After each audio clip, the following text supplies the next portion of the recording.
Petrus Haryanto, selaku mantan Sekjen Partai Rakyat Demokratik, menilai politikus Budiman Sujatmiko telah mengkhianati keluarga korban penculikan 1998.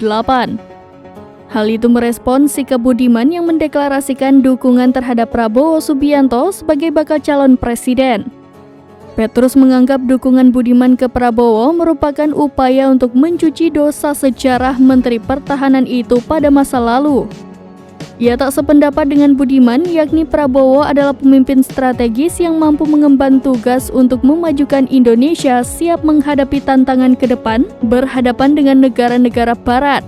Petrus menilai Budiman tengah mempertontonkan politik oportunis. Menurut Petrus, Prabowo seharusnya tidak cukup hanya diberhentikan dari militer pada tahun 1998 karena terlibat kasus penculikan, tetapi juga harus diproses sampai ke meja hijau.